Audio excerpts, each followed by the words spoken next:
Okay, we've made this video before, but we're going to do it again just due to popular demand.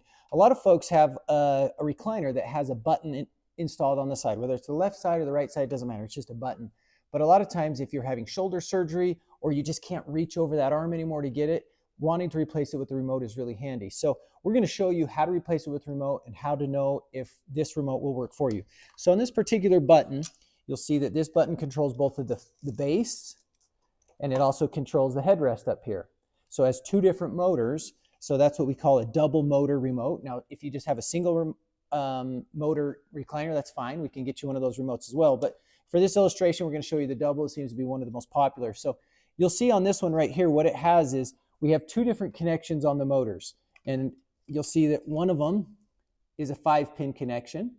And then you're going to see on this one that the power headrest connection, if you just pop this little tab up here, sometimes it's a little sticky, but if you pop that up, that has a 2-pin male connection. You'll kind of see that on there. So we have two different connections on these motors. And now, in order to control both motors, we want to actually connect directly to them both.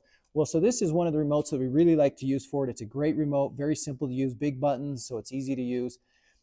We sell this with either a 2 5-pin connection. So you'll see that we have a 5-pin going to the base motor, which was this one right here. So this would plug in right here. But what are we going to do up here? So if you happen to have a 2-pin on this, we sell a conversion cable. And so when you go to order the remote, it'll ask you what kind of connection you have. You're just going to want this 2-pin connection. So we have a 2-pin connection that we'll just plug in here. And then we'll plug this 5-pin female connection into the remote here, like this. And then we'd plug this other connection down here. Excuse me. Lost it. This one right here. This 5-pin is going to go in here, and we connect it here.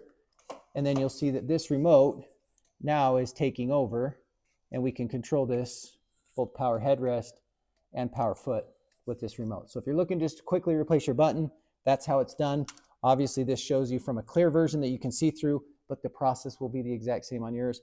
If you have any question or don't know how to find it, but this is the point, the power headrest, you just kind of got to dig up in the back a little bit. You'll come up through the back. A lot of them have a Velcro, so you just reach up there and grab it. And that's the easy way to just kind of see what connection you have. That way you'll know how to fix your button with remote.